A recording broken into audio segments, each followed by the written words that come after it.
안녕하십니까? 반갑습니다. 자, 지금부터 올해 이제 검찰직 시험을 대비해가지고 중요 3개년 최신 판례하고 중요 기출을 한번 살펴보도록 하겠습니다. 이제 시험이 얼마 남지 않았습니다. 2달도 채 안 남은 시점이기 때문에 양을 늘리실 단계가 아니에요. 지금은 지금까지 여러분들이 공부하셨던 자료를 잘 정리하셔가지고 시험장까지 가져갈 수 있는 무기를 잘 만드는 단계입니다. 그렇기 때문에 기존에 보고 있던 기본서나 문제지를 계속 해독을 하셔가지고 자기 것으로 만드는 과정을 거쳐야 되는 거지, 욕심이 많아가지고 어떤 다른 문제집을 다시 정해가지고 풀어본다든지 양을 늘리시면 안 됩니다. 결국 수험에 대한 문제, 합격에 대한 문제는 남들이 다 알고 있는 것들, 맞추는 것들을 맞추면 합격하는 거지, 남들이 다 틀리는 것들을 맞췄다고 합격하는 게 아닙니다. 그런 것들은 약간 틀려도 합격에 큰 지장이 없으니까 꼭 필수적으로 가져갈 수 있는 것들, 가져가야 되는 것들을 집중을 좀 해주시길 부탁을 드리겠습니다. 형법 같은 경우에는 페이지가 대략 100페이지가 약간 상회합니다. 107페이지 정도 되는데 모든 판례들을 제가 다 담아두진 않았습니다. 최근에 경찰직이라든지 경찰 간부 시험, 승진이라든지 검찰직이라든지 법원행시라든지 법원 서기보라든지 기타 타직렬에서 빈출되고 그리고 출제가 잘 되고 중요하다라고 지금 교수님들께서 언급하고 있는 그러한 판례들을 제가 엄선해가지고 책에 담아놨으니까 이 판례들만큼이라도 잘 정리하셔가지고 시험장까지 잘 가져가시길 부탁을 드리겠습니다. 그리고 아울러서 수업을 진행하는 과정에 책에 있는 내용들만 제가 언급을 할 건 아니고요. 관련되어 있는 기출이라든지 그리고 최근에 검찰 7급 등에서 나왔던 기출 같은 경우는 책에 담아둔 적도 있고, 그리고 책에 담아두지 않은 것들은 관련 판례로서 제가 수업 중에 언급을 할 거니까 이러한 판례가 있었구나, 내가 기억하지 못하는 판례가 있구나, 같이 비교 정리를 좀 해주시길 부탁을 드리겠습니다. 그리고 이 자료 같은 경우는 제가 최대한으로 양을 좀 줄이기 위해서 만든 자료였기 때문에 모든 판례를 다루지는 않았고요. 12월 공보 게재를 기준으로 중요한 최신 판례들을 담아두었다. 그리고 공보가 게재되지 않았지만 최근 판례 속보 중에서 중요한 판례가 있는 경우에는 역시 수업을 하는 과정에 약간씩 제가 언급을 할 거기 때문에 가피를 하시면서 단권화를 좀 해주시면 되겠습니다. 자, 4페이지 가보겠습니다. 재형법정주의에 대한 문제, 성문법률주의, 위임위법에 대한 한계에 대한 문제죠. 기본적인 법리를 일단 알고 계셔야 됩니다. 그죠? 형식적 의미의 법률이 무엇인가? 검찰직에서 빈출이 잘 되죠. 그죠? 국회에서 제정된 의미의 법률을 의미한다. 그런데 일일이 범죄라든지 형벌에 대한 문제를 국회에서 제정을 할 수가 없습니다. 사회가 복잡 다기화되고 있고 전문성이라든지 시간의 한계가 있을 수밖에 없기 때문에 하위법규에 위임을 할 수밖에 없다. 하지만 하위법규에 위임을 하는 경우에도 무조건 위임할 것이 아니라 긴급한 필요가 있다든지 부득이한 사정이 있는 경우에 한해서 예측 가능한 범위 내에서 구체적으로 범죄에 대한 구성 요건이라든지 형벌에 대한 양을 정해가지고 위임을 해야 될 것이다. 그래서 1번 지문, 2번 지문, 최근에 이제 검찰직 등에서 기출된 지문입니다. 모든 법규를 예외 없이 형식적 의미의 법률, 국회에서 일일이 제정할 수는 없다.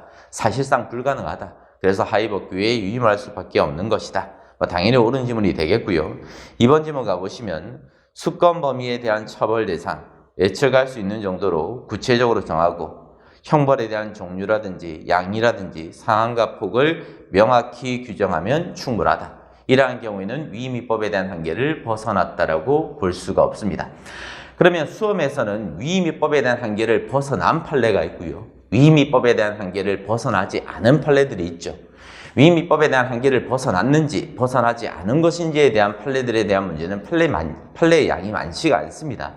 그렇기 때문에 기본적으로 출제가 잘 되는 판례들 몇 가지 정도는 여러분들이 반드시 숙지를 하고 계셔야 되고 시험장까지 반드시 가져가셔야 된다. 그럼 3번 지문 보시면서 관련된 것들 몇 가지 체크를 해보겠습니다. 3번, 4번 보시면서 3번 지문 같은 경우는 위에 있는 1번 지문하고 2번 지문하고 이제 관련이 있는 지문인데 언뜻 보시면 아주 쉬운 지문처럼 보입니다. 옳은 지문처럼 보일 수도 있지만 옳은 지문이 아니라 틀린 지문입니다. 그리고 이 지문 같은 경우는 쟁점 하나 빠져 있는데 복위임 자체가 인정될 수 있을 것인가 없을 것인가에 대한 문제가 빠져있는 쟁점이에요. 자, 일단 빠져있는 쟁점은 조금 이따 다시 살펴보기로 하고 3번 지문. 자, 첫 번째 가보시면 구체적으로 명확하게 기술이 되어야 되는데 하위 법규에다가 그것을 위임할 수가 있다. 좀 전에 말씀드렸던 것처럼 긴급하고 부득이한 사정이 있는 경우에는 예측 가능한 범주 내에서 구체적으로 하위 법규에다가 위임을 하면 되는 것이다. 그렇기 때문에 두 번째 주 가시면 대강만을 예측할 수 있는 경우에는 재형법정주의에 반한다가 아니라 반하지 않습니다. 대강만을 규정하고 다시 하위 법규에다가 위임을 할 수가 있습니다. 그러면 복위임 금지의 원칙이란 건 무엇이냐면 실제 사실관계를 간단하게 설명해 보면 법률이 있겠죠.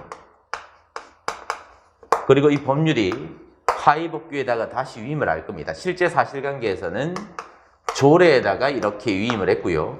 조례에서 다시 규칙이라든지 고시 쪽으로 다시 위임을 했던 사안입니다.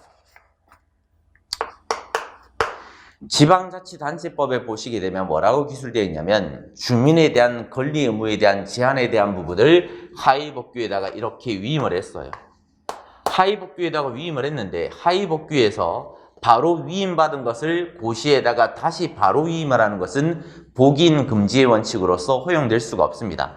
하지만 위임받은 조례에서 대강만을 기술하고 난 다음에 그때마다 변화될 수 있는 부분에 대해서는 다시 하위법규에다가 위임을 하는 것은 복인 금지의 원칙에 위배되지 않습니다. 그럼 두 가지만 정리를 하시면 되겠죠.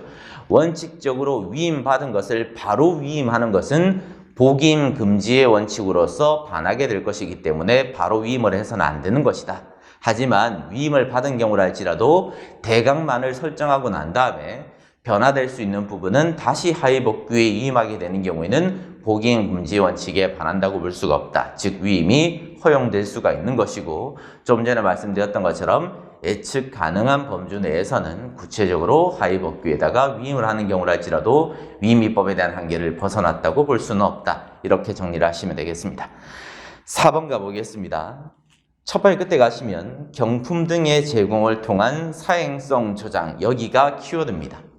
사행성 조장을 막기 위해서 경품을 지급하는 경우라 할지라도 사행성 조장이 이루어질 수 없는 정도의 경품만을 지급해야 된다고 보는 거죠. 한 십몇 년 전에 바다 이야기 정말 유명했습니다. 그리고 스키링 경마장 정말 유명했죠. 그래서 그런 것들이 이제 사회에다가 바뀌어 있으니까 사행성이 조장이 되다 보니까 이러한 것들을 막기 위해서 경품에 대한 제한을 만들어 두는 거예요. 그러면 지급할 수 있는 경품에 대한 종류라든지 범위가 어느 정도까지 될 것인가에 대한 문제가 쟁점이 되는 사안입니다. 당연히 사행성을 막기 위해서 이러한 법규를 만들어 둔 거기 때문에 여기서 말하는 경품이라는 것은 사행성이 이루어질 수 없는 부분에 한정되는 경품이다. 이렇게 예측이 될 수가 있겠죠.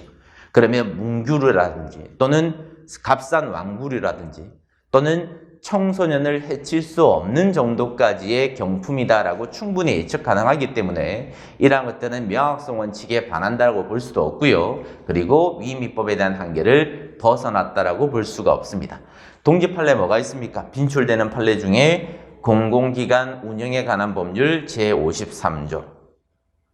공기업에 대한 임조건을 공무원으로 본다라고 되어 있는데 공기업에 대한 범위를 하위법규, 기획재정부 장관의 고시에다가 위임을 시켰죠.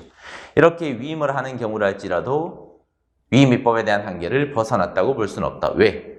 공기업에 대한 범위는 그때마다 가변될 수밖에 없다. 변화될 수밖에 없기 때문에 일일이 국회에서 제정을 할 수가 없는 것이고 하위법규에다가 위임을 할 수밖에 없다. 이러한 동지 판례들, 빈출되는 판례들이니까 같이 정리를 하시면 되겠습니다.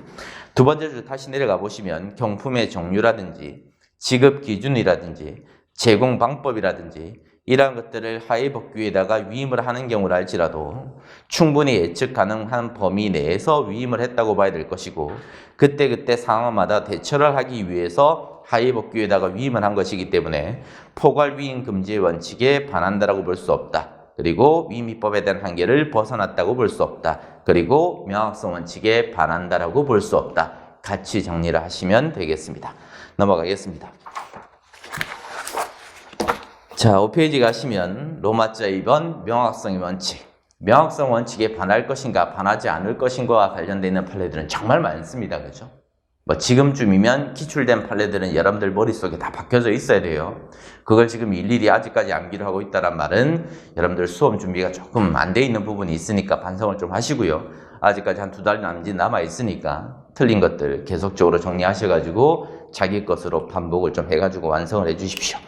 자, 5번 질문 가볼게요. 첫 번째 앞에 가시면 도시 및 주거 환경 정비법, 우리는 줄여서 이걸 도정법이다 라고 이야기를 합니다. 그럼 여기서의 쟁점은 뭐냐면 도정법에서 말하는 두 번째 줄 관리 처분 계획의 수립이라는 이 문구 자체가 명확하게 기술되었다고 볼 수 있을 것인가 없을 것인가에 대한 문제가 쟁점이에요.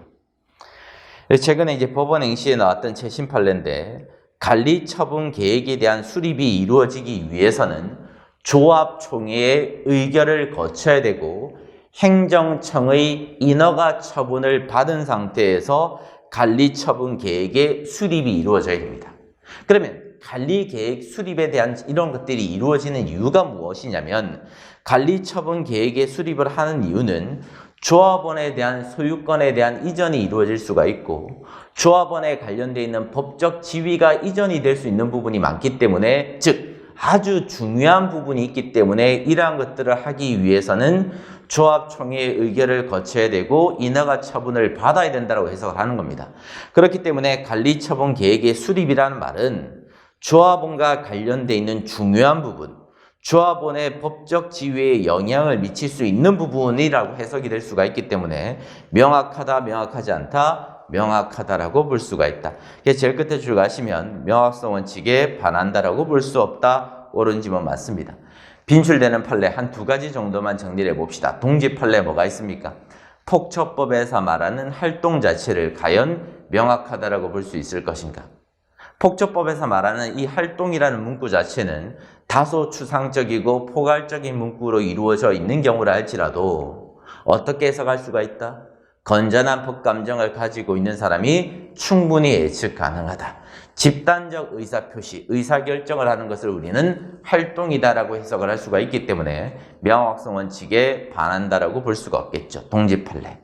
그리고 형법 125조에 기술되어 있는 독직 폭행죄에서 말하는 직무를 행함에 당하여라는 표현 자체를 과연 명확하다라고 볼 수 있을 것인가에 대한 문제가 올해 검찰 7급 시험에서 나온 적이 있습니다.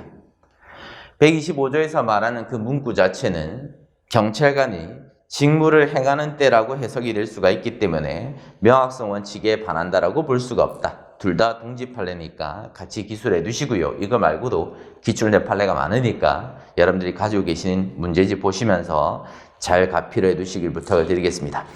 하단으로 가시면 유추해석에 대한 문제로 가볼게요. 적용 범위에 대한 문제. 자, 인정 여부에 대한 문제가 쭉 나열이 되어 있는데 지금 텍스트에는 동그라미 1번 목차 가시면 유추해석 금지의 원칙에 반하지 않는 것들 위주로만 나열이 되어 있습니다. 유추해석 금지의 원칙에 반하는 것들 역시 판례가 상당히 많은 부분이기 때문에 여러분들이 가지고 계셨던 기본서라든지 지금까지 학습하셨고 공부하셨던 그 텍스트를 보면서 틀린 것들 위주로 키워드를 따시든 두 문자를 따시든 아니면 판례 제목을 따시든 계속적으로 반복을 하셔가지고 정리를 좀 해두시길 부탁을 드리겠습니다. 하단으로 가볼게요. 6번, 7번 그리고 뒷페이지 가시면 8번이 있고요. 9번이 있습니다.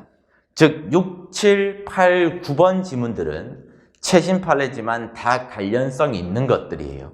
6번, 7번 같은 경우에는 여러분들이 가지고 있는 문제집 등에 한 번쯤은 풀어봤을 그리고 당연히 들어있을 지문들이고요.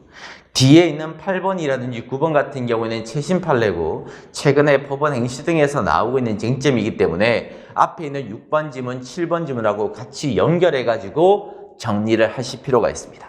그럼 일단 6번, 7번 지금까지 여러분들이 공부했고 알고 있을 법한 이 판례부터 먼저 정리를 하고 뒤에 있는 판례들하고 한번 연결을 시켜보도록 해볼게요. 자, 6번, 7번에 대한 쟁점은 뭐냐면 의료법 제17조 위반죄가 성립될 수 있을 것인가 없을 것인가에 대한 문제입니다. 즉, 의사가 직접 진찰하지 않은 상태에서 처방전 등을 발급하게 되면 의료법 제17조 위반죄가 성립이 될 것인데 그러면 직접 진찰이라는 의미를 어떻게 해석할 것인가에 대한 문제가 이 지문에서의 쟁점이다. 직접 진찰이라는 것은 내원 진찰을 하든 전화 진찰, 다른 말로 원격지에 있는 환자를 진찰을 하든 의사가 직접적으로 진찰을 한 것은 맞기 때문에 직접 진찰이라고 볼 수가 있습니다. 그렇기 때문에 갑이라는 의사가 전화 진찰을 통해 가지고 환자의 용태를 살펴보게 되는 경우랄지라도 직접 진찰한 경우라고 볼 수 있다 없다? 직접 진찰한 경우라고 볼 수가 있다. 따라서 직접 진찰한 경우라고 보는 경우랄지라도 유추해석 금지 원칙에 반한다라고 볼 수는 없는 겁니다. 그러면 첫 번째 중간에 가시면 대면 진찰하지 않았고요. 전화나 화상을 통해 가지고 환자의 용태를 살펴보았다. 그리고 처방전을 발급한 경우랄지라도 의사가 직접 진찰한 경우라고 볼 수 있다 없다? 직접 진찰한 경우라고 볼 수가 있을 것이다.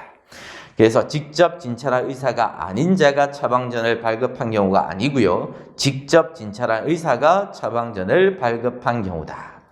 7번 지문 첫 번째 끝에 가시면 의료법 제17조입니다. 33조 아니에요. 33조에 대한 문제는 뒷페이지에 있는 최신 판례에서 제가 따로 언급을 할 겁니다. 여기서는 17조다. 의료법 제17조에서 말하는 두 번째 줄에 직접 진찰한 의사가 아니라면 환자들한테 처방전을 발급해서는 안 된다라고 되어 있는데 직접이라는 것은 스스로를 의미하는 것이기 때문에 의사가 대면 진찰을 하든 전화 진찰을 하든 스스로 진찰을 한 것은 맞기 때문에 직접 진찰한 것이라고 볼 수 있다. 이렇게 해석을 하는 경우랄지라도 유추해석 금지의 원칙에 반한다라고 볼 수는 없을 것이다. 따라서 옳은 지문인데 뒷페이지 잠깐 가보시면 8번 지문 가보겠습니다. 자, 최신 판례죠. 그리고 최근에 법원 행시정에 나왔던 지문인데 여기서는 첫 번째 앞에 가시면 의료인이, 의사 등이 여기서 말하는 의료인은 뭐 의사라든지 한의사라든지 이러한 사람들이 포함되는 개념인데 전화라고 역시 되어 있습니다. 즉 대면 진찰이 아니죠.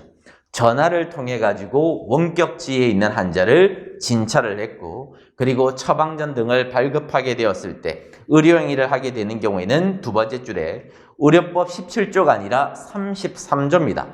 33조에 위반되는 것으로 볼 수가 있을 것이다.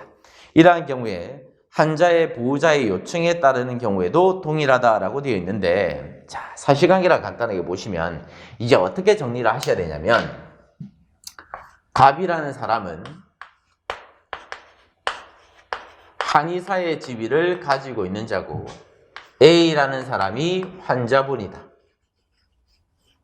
그런데 지금 A라는 사람이 이 한의원에 찾아간 사안이 아닙니다. 전화를 했고요. 그래서 갑이라는 한의사가 전화 진찰을 통해 가지고 A라는 환자의 용태를 살펴보고요. 그에 따라서 지금 처방전으로서 한약재를 다려가지고 택배로 배송을 했던 사안입니다.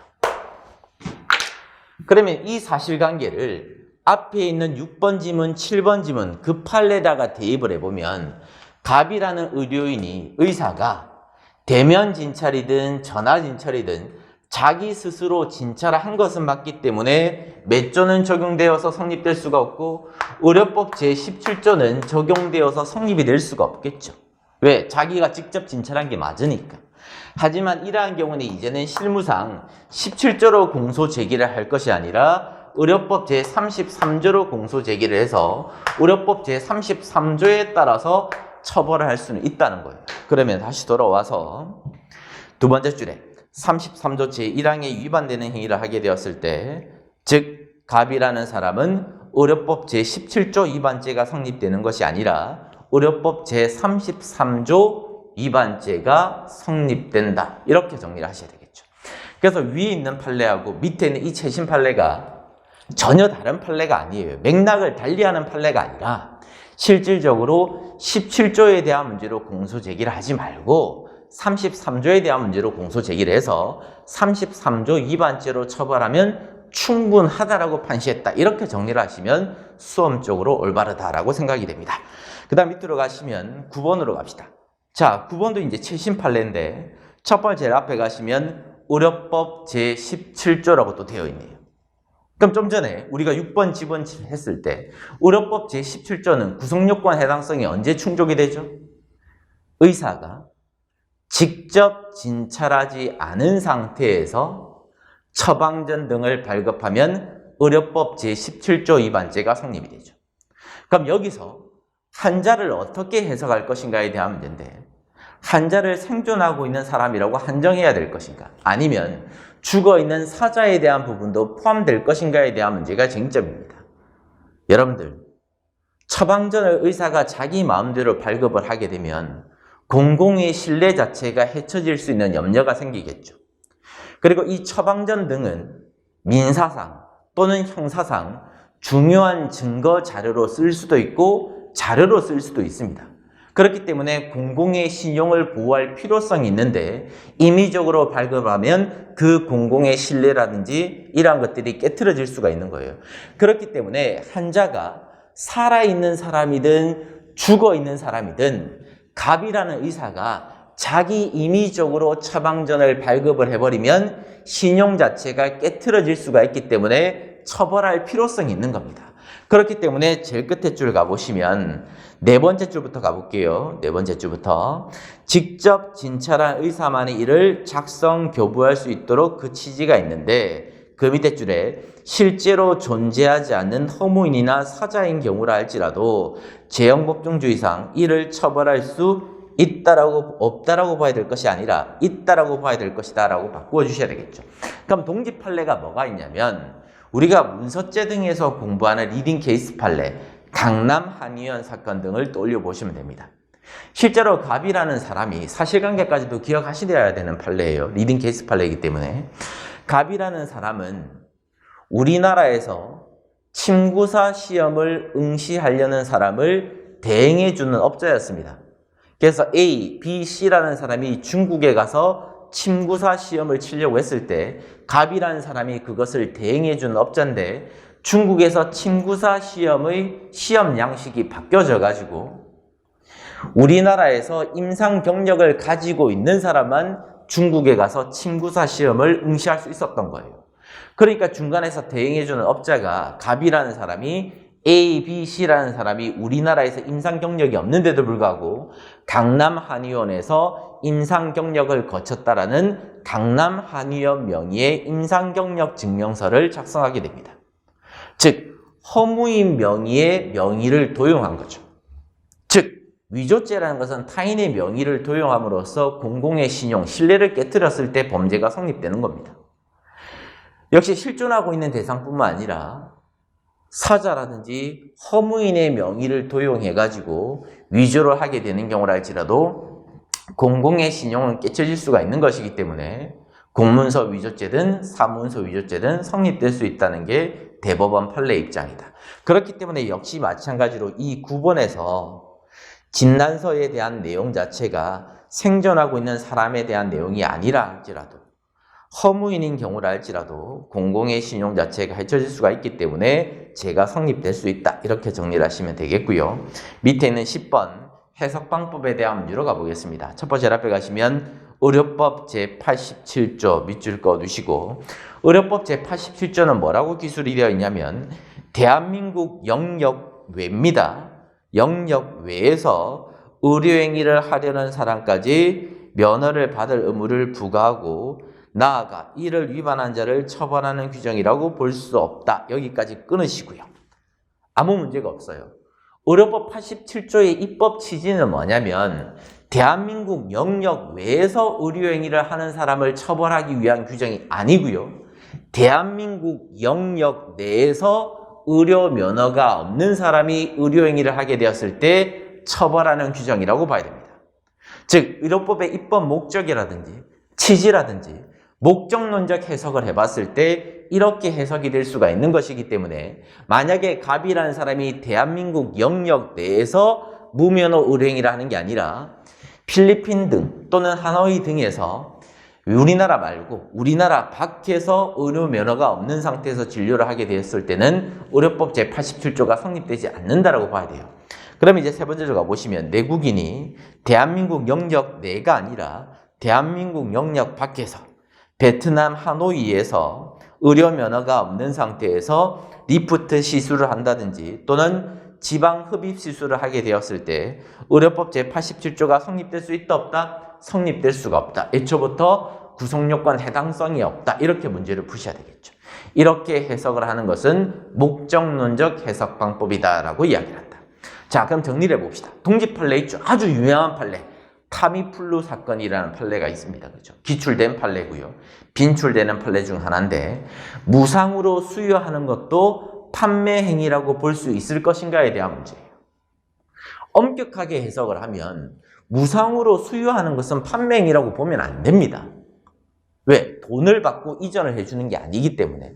하지만 약사법의 입법 취지 자체가 무엇이냐면 약사가 아닌 사람을 보호할 필요가 없다. 즉 약사가 아닌 사람이 무분별하게 약을 유통시키는 것을 방지시키기 위해서 만든 조항이 약사법 위반죄이기 때문에 입법 취지를 고려해 봤을 때 약사가 아는 사람이 A 등과 같은 사람들한테 무상으로 수여하는 것들도 방지시키고 처벌할 필요성이 있었기 때문에 무상으로 수여하는 것도 판매 행위다라고 봐버리는 거죠.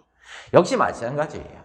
목적론적 해석 방법에 따라서 의료법 제87조는 무엇을 보호하기 위한 규정이다? 대한민국 영역 내에서 무면허 의료행위를 하는 사람을 처벌하기 위한 조항이라고 봐야 되기 때문에 하노이에서 우리나라 밖에서 무면허 의료행위를 하게 되는 경우에는 처벌할 필요성이 있다 없다? 처벌할 필요성이 없다. 구성요건 해당성이 없다. 이렇게 해석을 해도 재형법정지에 반한다라고 볼 수가 없습니다. 그래서 구성요건 해당성이 없다. 옳은 지문으로 체크를 하셔가지고 정리를 하시면 되겠습니다. 그 다음에 7페이지 가보시면 형법에 대한 적용 범위, 시간적 적용 범위도 있고 장소적 적용 범위도 있고 그리고 제7조 외국에서 받은 형의 집행에 대한 문제도 있습니다. 시간적 적용 범위라든지 장소적 적용 범위에 대한 문제는 기존부터 빈출되고 있던 판례들 잘 정리하시고요. 별 어려운 판례들 없습니다. 그죠? 단순 판례들이니까 여러분들이 가지고 있는 판례들 그리고 기본서, 문제지, 오답 정리 한 번 더 체크를 해보시고 7조에 대한 문제로 가볼게요. 자, 11번 지문이 지금 최신 판례에 대한 문제인데 이 최신 판례를 보기 전에 관련된 판례를 일단 여러분들이 먼저 떠올릴 수가 있어야 됩니다. 뭐가 있습니까? 필리핀에서 살인 혐의로서 재판을 받다가 무죄 판결을 받아가지고 강제 출국당해서 결국 우리나라에서 다시 한 번 더 재판을 받은 사건이 있었죠.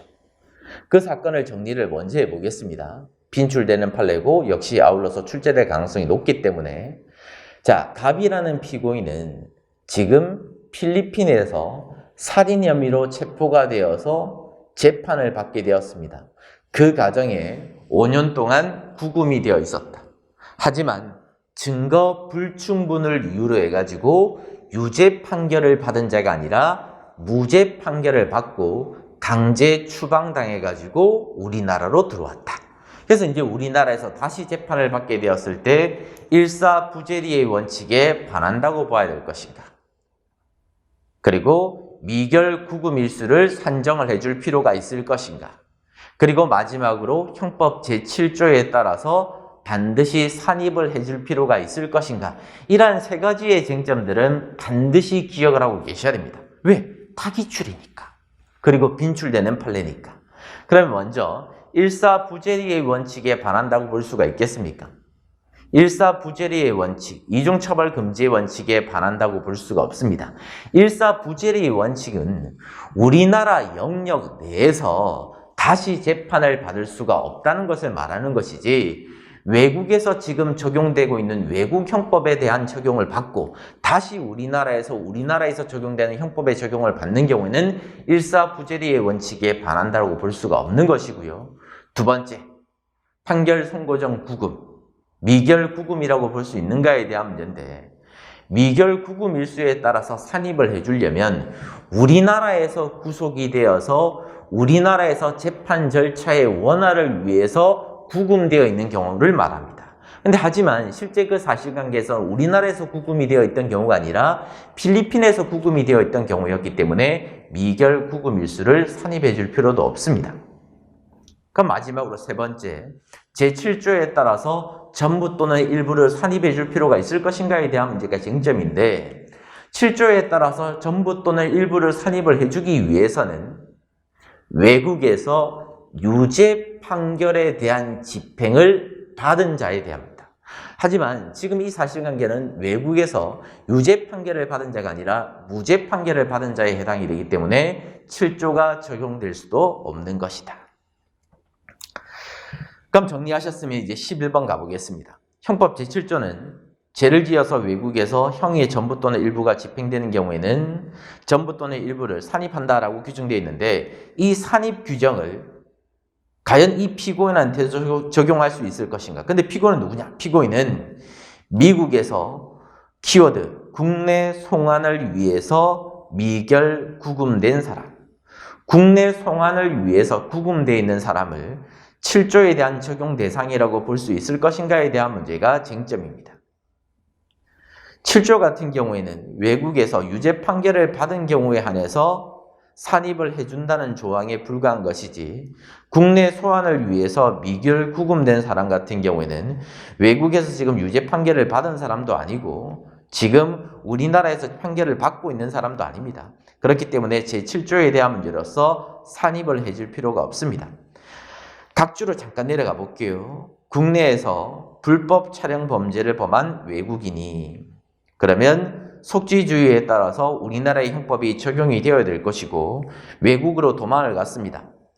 미국에서 송환을 하고 있든 덴마크에서 송환을 하고 있든 중국에서 송환을 하고 있든 검찰직 시험에서는 기본적인 판례의 요지를 사례형으로 바꾸어 가지고 출제를 하고 있기 때문에 이 문구 자체는 집착하실 필요가 없습니다. 뭐 미국이라고 나오든 중국이라고 나오든 덴마크라고 나오든 그건 상관이 없어요. 외국에서 송환을 하기 위해서 데리고 오고 있는 경우에 그 밑에 줄 가시면 미결 구금과 동일한 것이라고 볼 수 없다. 우리나라에서 지금 형사재판을 받기 위해서 구속이 되어 있는 경우가 아니죠. 도주의 우려를 막고 증거인멸을 방지하기 위해서 공소목적을 유지하기 위해서 우리나라에서 구속되어 있는 경우가 아니기 때문에 미결 구금이라고 볼 수도 없기 때문에 판결 선고 전 구금 일수를 산입해 줄 필요도 없는 거고요. 아울러서 유죄 판결을 받은 경우가 아니기 때문에 제7조에 대한 산입 대상도 아니다. 이렇게 정리하시면 충분하겠습니다. 넘어가겠습니다.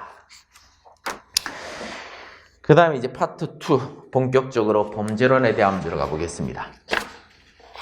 최신 판례 하나씩 설명드리는 과정에 관련되어 있는 쟁점들 그리고 빈출되는 판례가 있는 경우는 제가 하나씩 2개씩 던져보긴 할 건데 판례가 워낙 많은 단원들 같은 경우는 그 많은 것들을 제가 던질 수가 없으니까 개괄적인 부분들, 대략적인 부분만 제가 언급을 할 거니까 여러분들이 복습하실 때는 이 내용에만 국한시킬 것이 아니라 여러분들이 보고 있는 책 펼쳐가지고 아래 위를 왔다 갔다 하시면서 오답된 것들 같이 정리를 좀 해두십시오.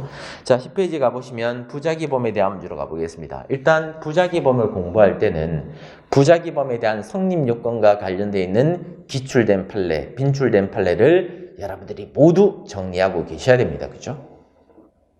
그리고 부작위범 같은 경우에는 이론 문제가 출제가 될 수도 있다. 보증인 지위하고 보증인 의무의 체계적 지위와 관련되어 있는 이론 문제가 출제될 가능성이 있으니까 그러한 것들에 대한 문제도 한번 체크를 해보시고요. 그리고 행위 가능성과 관련되어 있는 이론 문구 그리고 사례 문구가 출제가 된 적이 있으니까 그러한 지문들도 복습하실 때는 같이 한번 체크를 해보십시오.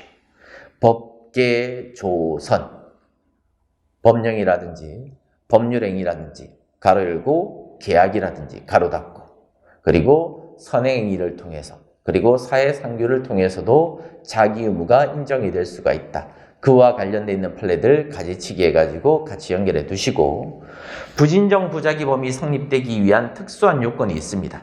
부진정 부작위범이 성립되기 위해서는 진정 부작위범이 성립되기 위한 공통된 요건도 구비하고 있어야 되고 보증인 지위라는 요건 그리고 행위정형의 동치성이라는 요건을 가지고 있어야 된다.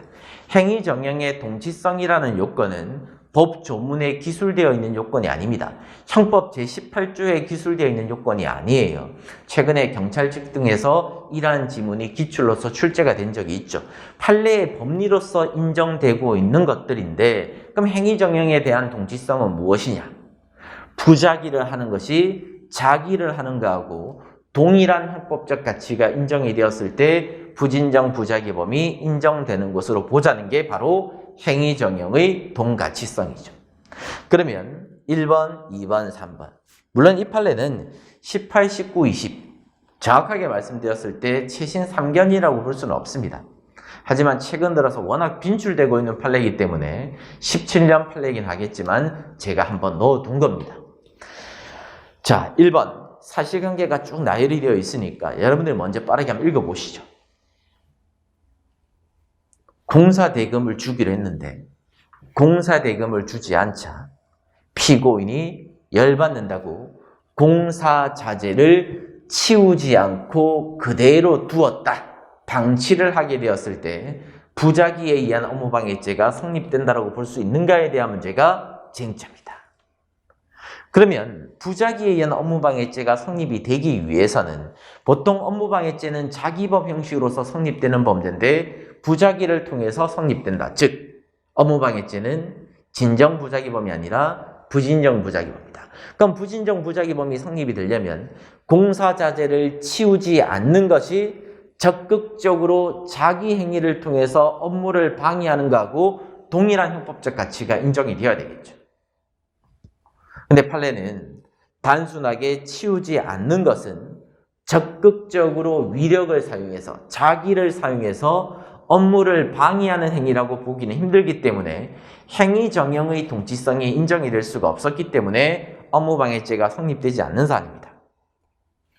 그럼 세 번째 줄 가보시면 업무방해죄의 실행행위로서 적극적인 방해행위와 동등한 형법적 가치를 가진다고 볼 수는 없다. 그 말은 행위정형의 동가치성이 없다. 따라서 2번, 3번 가보시면 결국에는 단순하게 방치시켜 두었다. 치우지 않는 것에 불과한 경우에는 적극적으로 자기 행위를 통해서 업무를 방해하는 것은 아니기 때문에 2번 업무방해죄가 성립되지 아니한다라고 바꿔주셔야 되고요. 3번 지문도 업무방해죄가 성립되지 않는다라고 바꿔주셔야 되겠죠. 넘어가겠습니다.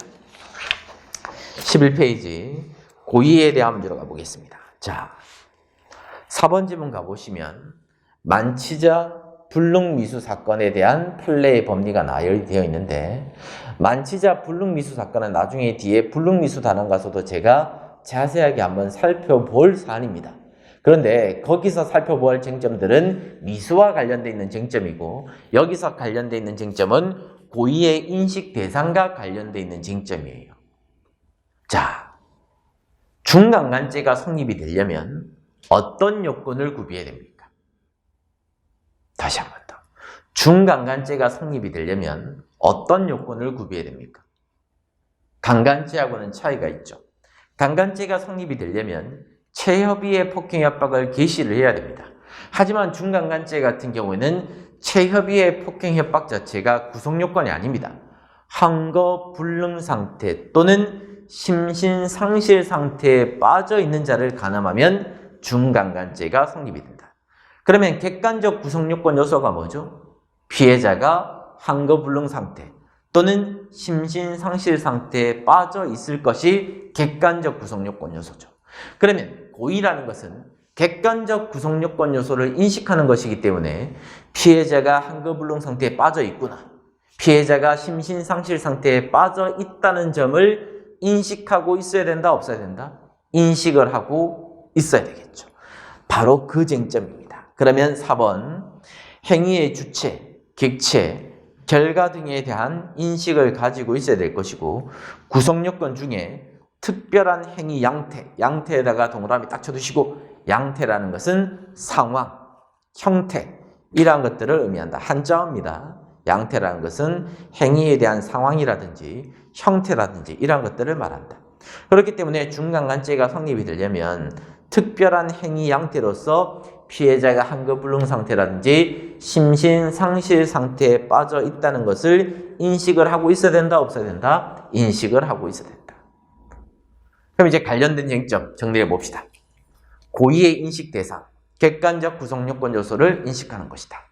주체라든지 객체라든지 행위라든지 인간계라든지 이러한 것들을 인식을 해야 되는데 무엇은 인식 대상이 아니다? 처벌 조건이라든지 소추 조건에 대한 문제들은 인식 대상이 아니다. 반의사 불벌죄라든지 친고죄에 대한 문제라든지 친족 상도례 등에 대한 문제는 인식 대상이 아니라는 점, 이론 지문으로 종종 출제가 되니까 같이 정리를 해두시고, 판례 문제 중에서 같이 정리를 해야 될 것들, 대표적인 판례 두 가지만 정리해 봅시다. 뭐가 있고 뭐가 있습니까? 대표적으로 평온닭집 사건이 있죠. 재물에 대한 타인성을 인식을 한 상태에서 타인이 점유하고 있고 타인이 소유하고 있는 물건을 몰래 가지고 와야 절도죄에 대한 고의가 인정이 되고 절도죄가 성립이 될 것인데, 평온닭집 사건은 자기의 물건인 줄 알고 평온닭집에 있던 고양이를 몰래 들고 온 겁니다.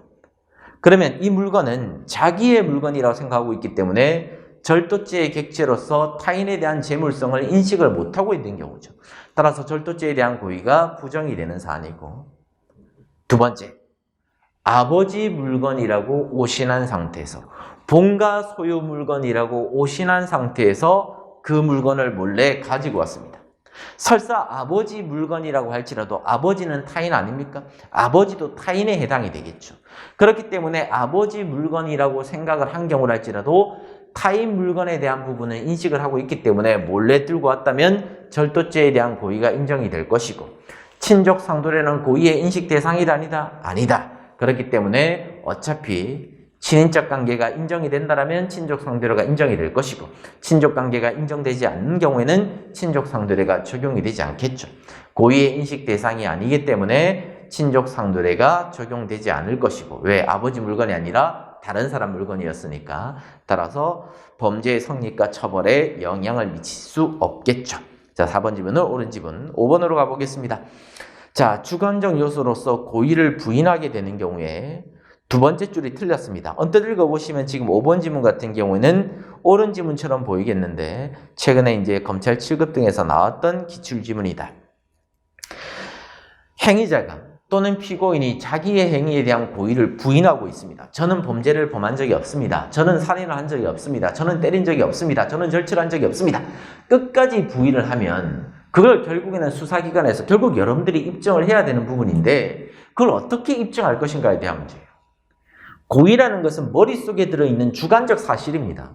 외부에서는 객관적으로 그것을 판단할 수가 없어요. 그렇기 때문에 지금 두 번째 줄 가시면 객관적으로는 증명을 할 수가 없기 때문에 어쩔 수 없이 간접 사실이나 정황 사실을 가지고 증명할 수밖에 없는 것이다. 따라서 두 번째 줄 끝이 틀렸죠. 객관적으로 증명할 수 있다. 틀렸습니다. 객관적으로 증명할 것이 아니라 간접 사실을 가지고 증명을 해야 될 것이다. 그럼 세 번째 줄에 간접 사실이라든지 정황 사실을 가지고 증명을 하는 경우에는 그 밑에 줄에 분석력으로서 사실의 연결 상태를 합리적으로 판단해야 된다. 그 말이 뭐냐? 살인죄에 대한 고의를 한번 떠올려보시면 돼요. 기출된 법리죠. 살인의 고의인지 상해의 고의인지는 뭐를 기준으로 판단합니까? 지금쯤 되면 탁탁 나와야 되는데. 보통 피고인은 살인의 고의를 인정하지 않을 거예요. 저는 상해의 고의를 가지고 때렸는데 이 사람이 죽은 겁니다. 그렇기 때문에 저는 상해치사이지 살인죄가 성립될 수가 없습니다라고 살인의 고의를 부정하고 있습니다. 부인을 하고 있어요. 끝까지.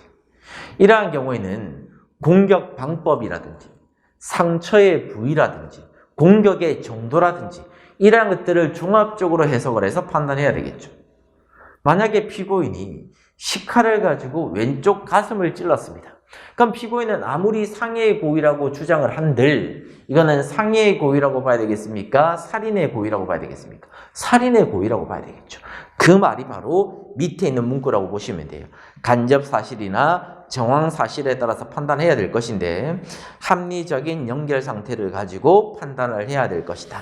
따라서 5번 지문은 틀린 지문으로 정리를 하시면 충분하다. 그 다음에 12페이지 잠깐 넘어가시면 가실범에 대한 문제라고 봅시다. 자, 6번 지문.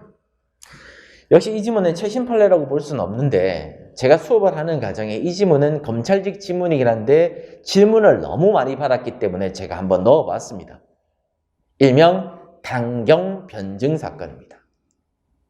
물론 이 강경 변증 사건은 인간계에 대한 문제도 쟁점이고 가실 책임에 대한 문제 등이 쟁점인데, 실제로 갑이라는 의사가 환자가 고령이고 수술을 하게 되었을 때 사망에 대한 위험성을 가지고 있는 환자였어요. 그러면 의사의 입장에서는 환자한테 수술을 하기 전에 수술에 대한 위험성을 고지를 해줘야 되고 합리적인 범위 내에서 진료 방법을 선택을 해야 됩니다. 근데 의사가 그러한 위험성을 고지하지 않은 상태에서 수술을 진행했고 그로 인해 가지고 환자가 사망을 하게 되었을 때 이 의사한테 가실 책임이 인정이 될 수 있을 것인가에 대한 문제가 쟁점이에요. 근데 두 번째 줄 가보시면, 첫 번째 끝에부터 가볼게요.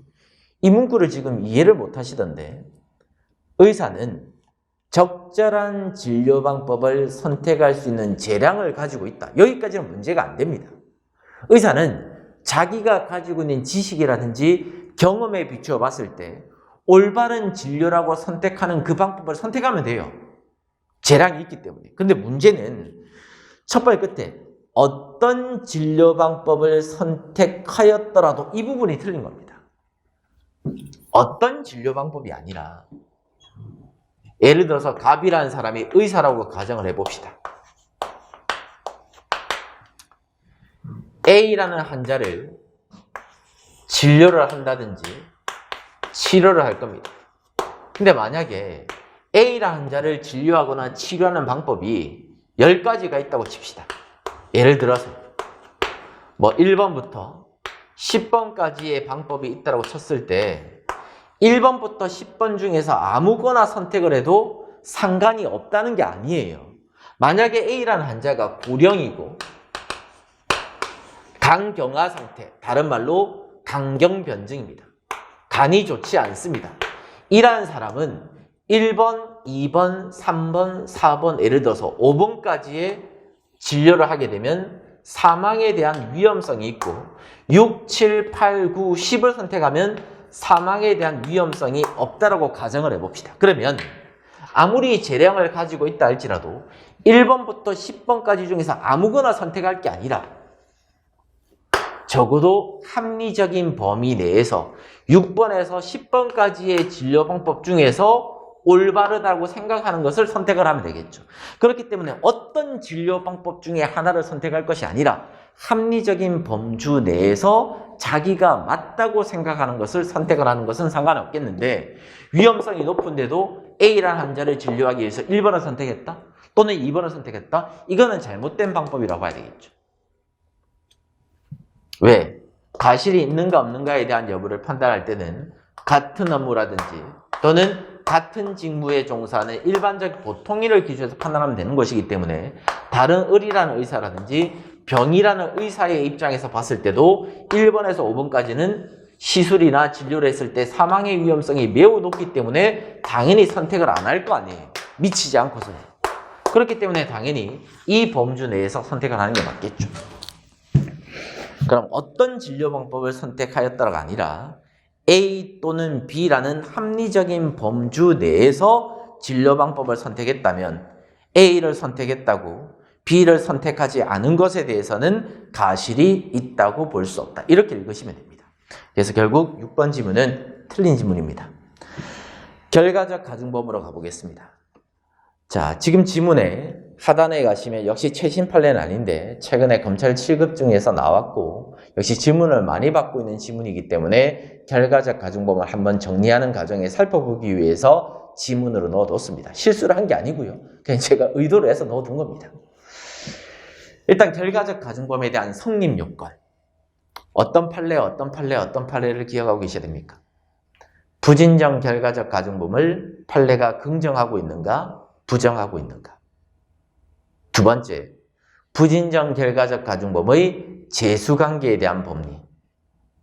고의범보다 결과적 가중범의 형량이 더 크거나 같게 되는 경우에는 결과적 가중범이 특별관계에 있으니까 일죄가 될 것이고, 고의범의 형량이 결과적 가중범보다 더 큰 경우에는 상경관계가 될 것이다. 음봉암 사건과 관련된 판례의 법리라든지 결론 정리하고 계셔야 되고요. 그리고 휴지 두루마리 사건, 아버지를 죽이기 위해서 불을 질러서 죽여버렸다. 그리고 강도살인 사건, 상경관계, 상경관계, 경찰관 들이받기 사건, 특별관계에 대한 문제, 결론까지도 기억을 하고 계셔야 되고 성립요건으로 가보시면 기본 범죄는 항상 고의범이어야 될 것이다. 고의범이기만 하면 기본 범죄가 미수에 그치든 기수에 이르든 불문하고 중앙결과 발생이 야기되었을 때는 결과적 가중범이 기수가 되어버린다. 따라서 강간을 시도했는데 강간이 미수에 그친 경우라 할지라도 중앙결과 발생으로서 상처를 입게 되는 경우에는 강간치상죄의 기수가 될 것이다. 두 번째, 중앙결과 발생이 야기가 되어야 될 것이고 이 중앙결과 발생은 가실, 애경 가능성을 기초로 발생되어야 될 것이다. 그리고 행위와 중앙결과 발생 사이에 인간계 등이 인정이 되어야 될 것이다. 대표적인 판례 뭐가 있습니까? 일반 교통방해죄와 관련되어 있는 빈출되는 판례가 있죠. 갑자기 추월해서 급정차를 하게 되었다.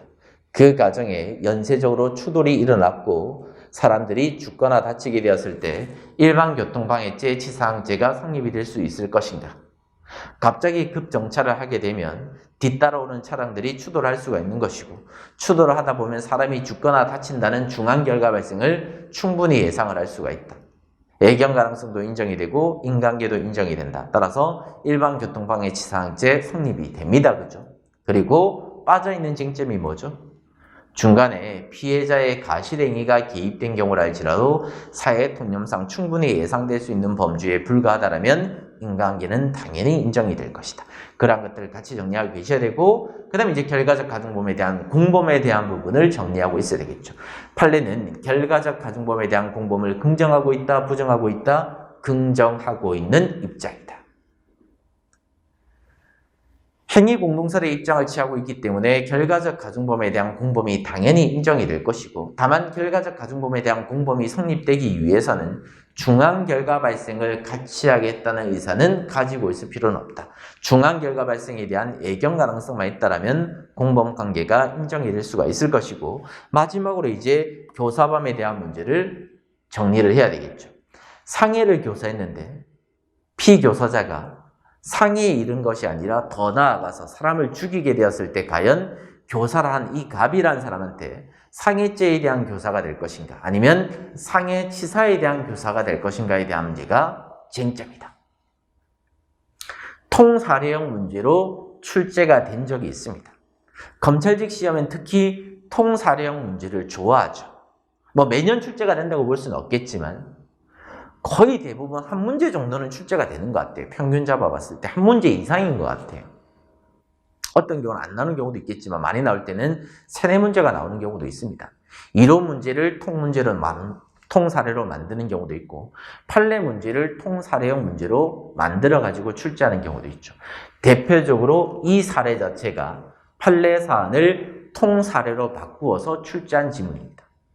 갑이라는 사람이 평소에 사이가 좋지 않은 A를 보복을 하기 위해서 을이라는 사람한테 교사를 합니다. 야, A를 찾아가서 허리 밑으로 칼침을 놓아서 반병신을 만들어 두어라. 그러니까 을이라는 사람이 알겠다라고 승낙을 했고 A라는 사람을 찾아가가지고 A의 허리 밑 대퇴부라든지 종아리 쪽 중심으로 칼침을 20방을 놓았습니다. 그러자 결국 A라는 사람이 가다출혈 등을 이유로 해가지고 사망을 하게 되었다.